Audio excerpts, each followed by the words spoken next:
Découverte choquante, cette tribu arctique a surpris les chercheurs.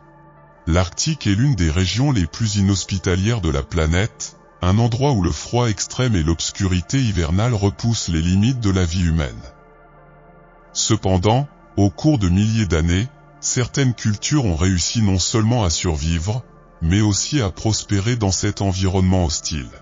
Ces tribus de l'Arctique ont développé des techniques uniques pour la chasse, la pêche et la construction d'abris, ainsi que de riches traditions culturelles qui nous inspirent encore aujourd'hui. Aujourd'hui, nous allons explorer des tribus emblématiques de l'Arctique, dont les histoires et les modes de vie sont un témoignage incroyable de la résilience et de la sagesse humaine. Numéro 1. Les Inuits, les maîtres de la glace. Les Inuits, également connus sous le nom d'Esquimaux, sont peut-être la tribu arctique la plus célèbre au monde. Ils habitent le Groenland, le Canada, l'Alaska et certaines parties de la Sibérie. Ce sont des chasseurs et des pêcheurs experts, et leur régime alimentaire traditionnel comprend des phoques, des morses, des baleines et des poissons, qui leur fournissent la graisse nécessaire pour survivre dans des climats extrêmement froids. Pendant l'hiver, ils construisent des igloos, des abris faits de blocs de neige tassés qui leur permettent de rester au chaud grâce à l'isolation naturelle du matériau. De plus, ils utilisent des peaux d'animaux pour fabriquer des vêtements résistants au froid, tels que des parkas et des bottes. Les Inuits ont un lien profond avec la nature et croient que tous les êtres vivants sont interconnectés, ce qui se reflète dans leurs pratiques spirituelles et leur respect des animaux qu'ils chassent. Leur art est une partie essentielle de leur culture, mettant en valeur des sculptures en ivoire, en os et en pierre, ainsi que des masques cérémoniels représentant des figures spirituelles. Aujourd'hui, de nombreux Inuits ont adopté des technologies modernes, mais ils continuent de préserver leurs traditions séculaires, comme la chasse communautaire et les histoires orales transmises de génération en génération. Numéro 2. Samis, les gardiens de rennes. Les Samis sont un peuple autochtone qui vit en Laponie, une région qui englobe le nord de la Norvège, la Suède, la Finlande et la Russie. Bien qu'ils ne vivent pas dans l'extrême arctique, leur territoire comprend des zones subarctiques où ils sont confrontés à des conditions climatiques difficiles. Les Samis sont célèbres pour leur relation symbiotique avec les rennes, qu'ils élèvent pour la viande, les peaux, les cornes et le transport. Leur mode de vie semi-nomade leur permet de suivre les troupeaux lors des migrations saisonnières, un processus qui fait partie de leur culture depuis des milliers d'années. En plus de leur lien avec les rennes, les Samis sont connus pour leur art, qui comprend la sculpture sur bois, la fabrication traditionnelle de couteaux et leurs costumes colorés appelés gakti, qui varient selon la région et le but cérémoniel. La musique est également au cœur de leur culture, en particulier le djwak, une forme unique de chant qui exprime des émotions, des expériences ou même des hommages à des personnes, des animaux ou des lieux. Les Samis ont été confrontés à des défis historiques, tels que la colonisation et la perte de terres, mais ils ont réussi à préserver leur identité culturelle et luttent aujourd'hui activement pour leurs droits et la reconnaissance de leur territoire ancestral. Numéro 3. Yupik, les constructeurs de kayaks. Les Yupik sont une autre tribu indigène qui habite l'Alaska et la Sibérie. Ils partagent de nombreuses similitudes avec les Inuits, mais ils ont leur propre identité culturelle distinctive. Les Yupik sont célèbres pour avoir inventé les kayaks, des bateaux légers et étroits qu'ils utilisaient pour chasser dans les eaux glacées. Ces canots, faits de peau de phoque tendus sur un cadre en bois ou en os, étaient essentiels pour la chasse aux phoques, aux otaries et à d'autres espèces aquatiques. De plus, ils ont développé des traîneaux à chiens pour se déplacer dans la glace et la neige.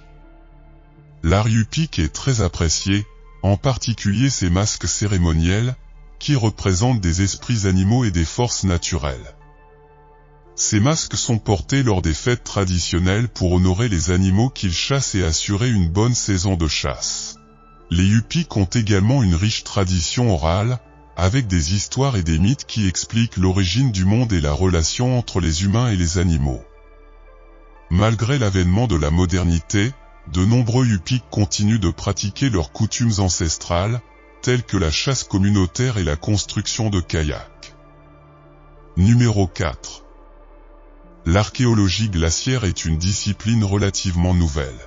Tout a commencé à l'été 1991, lorsque des randonneurs allemands dans les Alpes de l'Auberge ont découvert un cadavre partiellement enterré du côté italien de la frontière autrichienne. Au début, ils ont pensé qu'il s'agissait d'un alpiniste moderne qui était mort dans un accident, mais la datation au carbone a révélé que Zi, comme on l'appelait, était mort il y a environ 5300 ans. Zi, petit et avec de nombreux tatouages, avait environ 40 ans. Il portait un chapeau en peau d'ours, plusieurs couches de vêtements en peau de chèvre et de cerf, et des chaussures en peau d'ours avec des semelles herbacées pour garder ses pieds au chaud. Son équipement comprenait un long arc en if, un carquois avec des flèches, une hache en cuivre et une armoire à pharmacie rudimentaire avec des plantes médicinales. Une radiographie et une tomodensitométrie ont révélé une pointe de flèche en silex sur son épaule gauche, suggérant qu'il pourrait être mort de cette blessure. Sa mort reste un mystère. 6 ans plus tard, au Yukon, des outils de chasse vieux de plusieurs milliers d'années sont apparus en raison de la fonte des glaces. Des découvertes similaires ont eu lieu dans l'Ouest canadien, les Rocheuses et les Alpes suisses. En 2006, un automne long et chaud en Norvège a conduit à la découverte de plusieurs objets dans les montagnes John James, un lieu lié à la mythologie nordique. Parmi les découvertes les plus intéressantes, il y avait une chaussure vieille de 3400 ans de l'âge du bronze, probablement en peau de renne. Cette découverte a stimulé l'archéologie glaciaire dans les sommets du comté d'Inged, où un programme de recherche en cours à l'échelle de l'État sur les découvertes de glace a commencé en 2011. À l'extérieur du Yukon, il s'agit d'un projet unique du genre au monde. Numéro 5. Environ 10% de la masse continentale de la planète est recouverte de glace glaciaire, et à mesure que le monde dégèle, d'anciennes créatures, grandes et petites, sont également déterrées. Dans le sud du Chili, des dizaines de squelettes d'ichthyosaures presque complets ont été abandonnés près du glacier Tyndall. Ces reptiles marins ont vécu entre le Trias et le Crétacé, il y a entre 66 et 250 millions d'années. Des fossiles d'insectes vieux de 3 millions d'années ont été retrouvés dans l'est de l'Alaska, qui sont des charançons aveugles du genre Tazo, et dans l'ouest du territoire du Yukon, l'espèce Norpholinus, mieux connue sous le nom de coléoptère aux grands yeux. Les découvertes archéologiques les plus frappantes en Yakoutie, une république du nord-ouest de la Sibérie, ont été les carcasses de mammouths laineux, de rhinocéros laineux, de bisons des steppes et de lions des cavernes, de grands félins qui parcouraient autrefois l'hémisphère nord. Ces bêtes disparues étaient restées suspendues dans leur tombe réfrigérée pendant 9 millénaires ou plus, comme des raisins dans de la gelée. En 2018, un poulain parfaitement intact de 42 000 ans, une espèce disparue depuis longtemps connue sous le nom de cheval de Léna, a été retrouvé enterré dans la glace du cratère Bataka en Sibérie, avec de l'urine dans sa vessie et du sang liquide dans ses veines. Parmi les archéologues des glaciers, c'est une blague interne que leur domaine d'étude ait été l'un des rares à bénéficier du changement climatique. Mais alors que le recul de la glace et de la neige rend certains trésors préhistoriques brièvement accessibles, l'exposition aux éléments menace de les détruire rapidement. Une fois que les matériaux organiques mous, tels que le cuir et les tissus, et les pointes de flèches remontent à la surface, les chercheurs ont tout un an pour les récupérer à des fins de conservation avant qu'ils ne se dégradent et ne soient perdus à jamais. Ces petits ont 12 000 ans. En théorie, les chiots congelés peuvent aider les scientifiques à déterminer quand et où exactement les chiens se sont divisés en une sous-espèce distincte de loups et sont devenus les premiers animaux domestiqués de l'histoire de l'humanité. L'étude des résultats a montré que les petits sont morts à l'âge d'environ 3 mois et sont probablement morts à cause d'une avalanche. Les scientifiques utiliseront les restes d'animaux découverts pour étudier la chronologie de la domestication de cette espèce, car jusqu'à présent, il n'y a toujours pas de consensus dans la communauté scientifique sur l'époque et le lieu où les chiens ont été domestiqués pour la première fois par l'homme. Numéro 6. En octobre 2016, des scientifiques russes ont découvert une base secrète nazie dans l'Arctique, sur l'île d'Alexandra Land. Cet endroit, connu sous le nom de Stash, entrepôt, a été construit environ un an après l'invasion allemande de la Russie. La base a apparemment été abandonnée en 1944 lorsque des scientifiques nazis ont été empoisonnés après avoir consommé de la viande d'ours polaire. Ce n'est que 72 ans plus tard que les explorateurs polaires russes ont trouvé environ 500 artefacts sur le site, y compris des balles rouillées et des documents de la Seconde Guerre mondiale, qui avaient été cachés dans des bunkers pendant des années.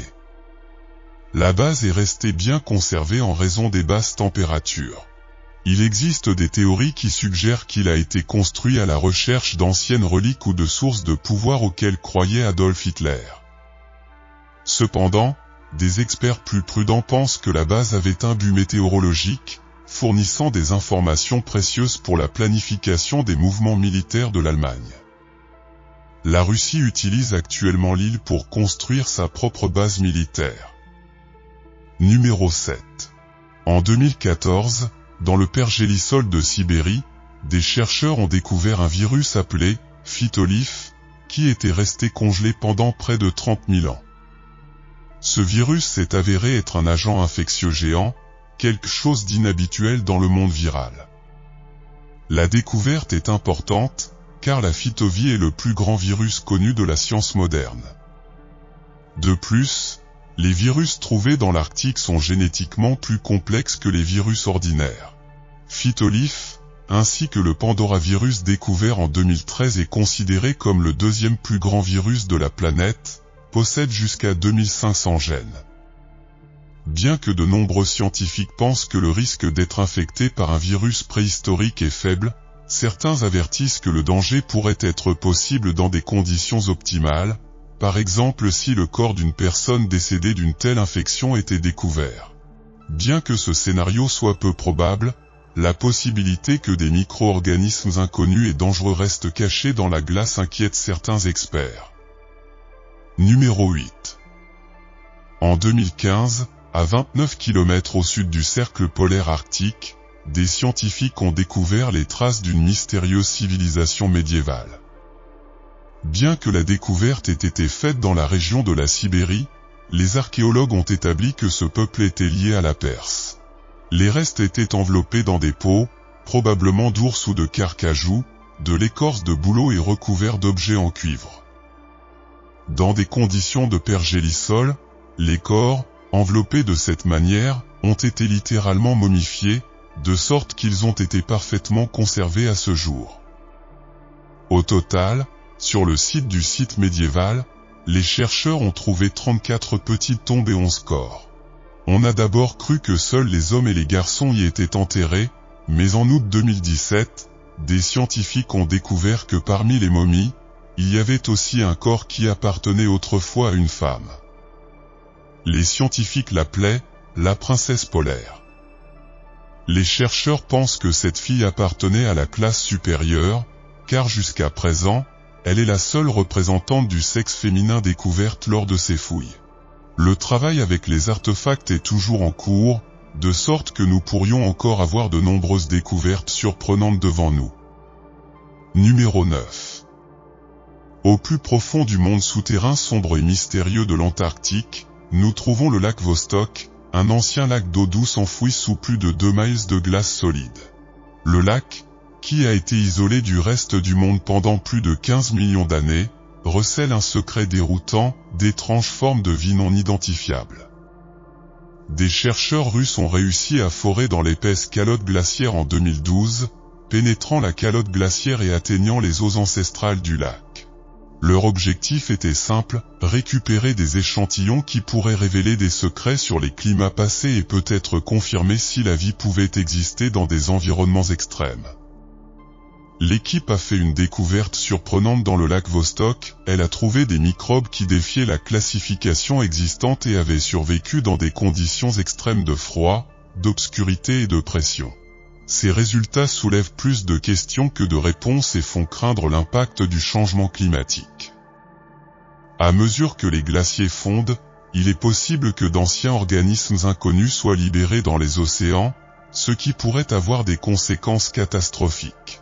De plus, l'idée d'un scénario pandémique similaire à la souche d'Andromeda, bien qu'elle semble tirée par les cheveux, nous rappelle que nos connaissances sur la vie sur Terre sont limitées. Numéro 10.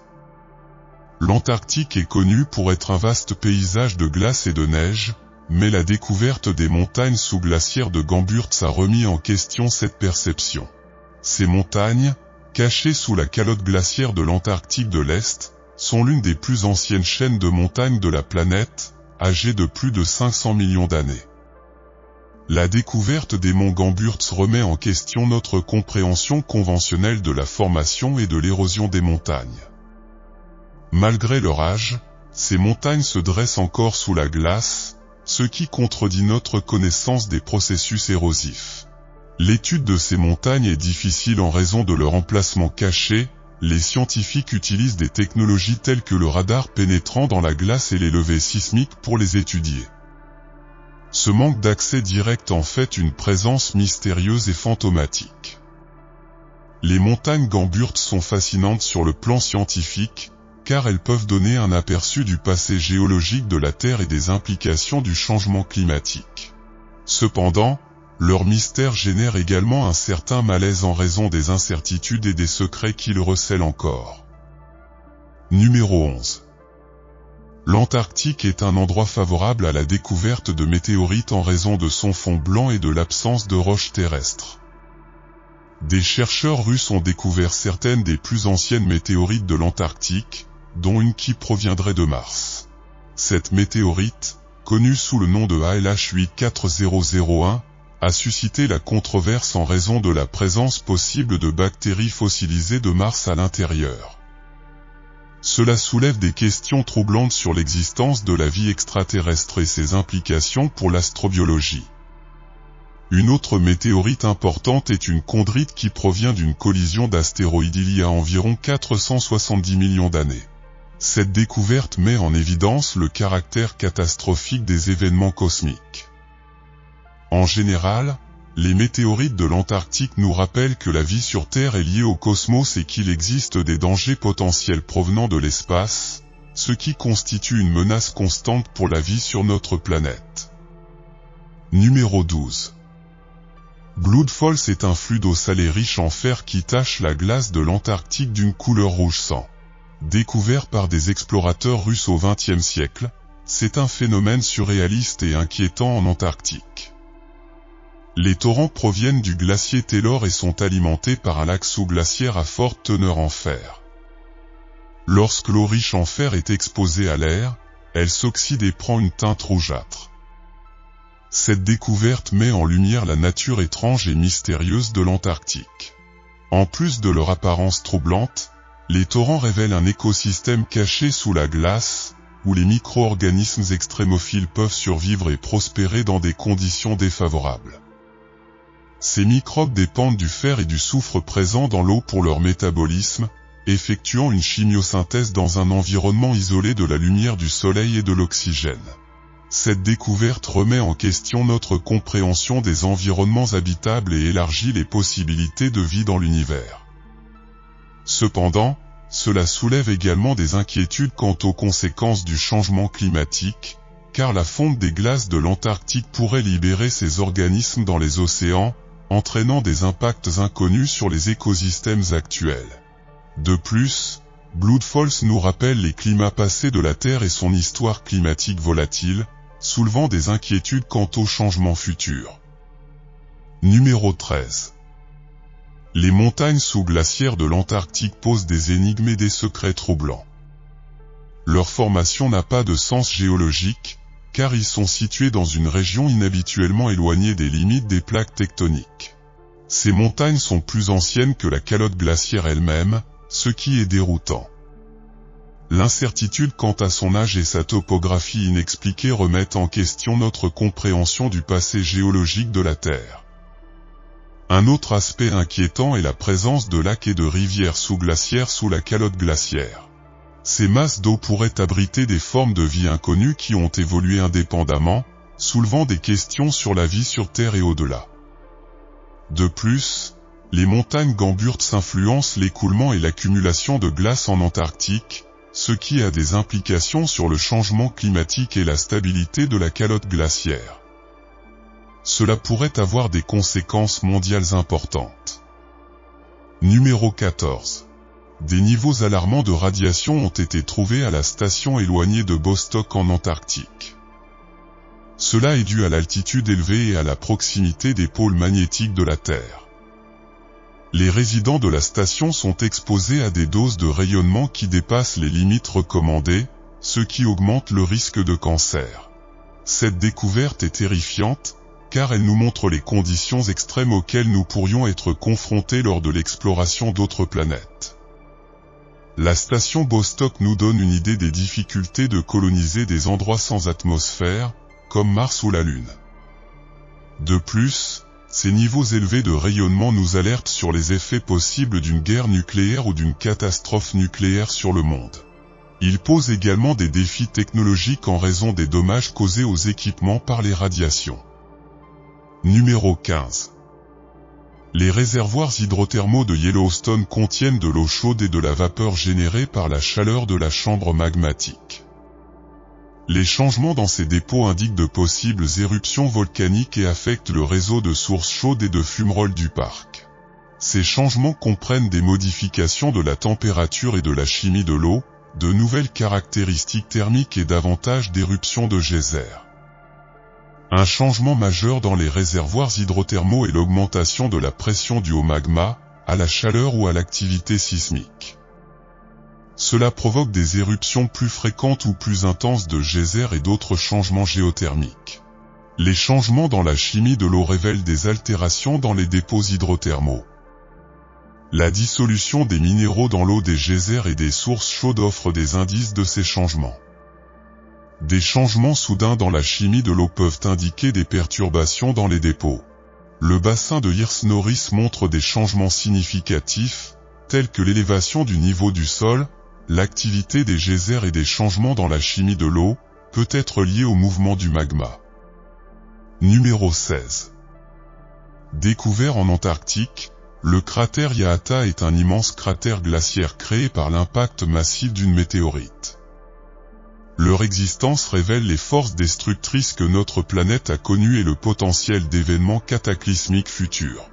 L'impact aurait été une catastrophe mondiale, avec des incendies, des tsunamis et un hiver nucléaire en raison du blocus solaire. Cela met en évidence la menace des objets géocroiseurs, tels que les astéroïdes et les comètes.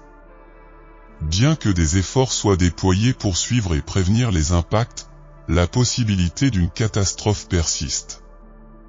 Ce risque latent est inquiétant.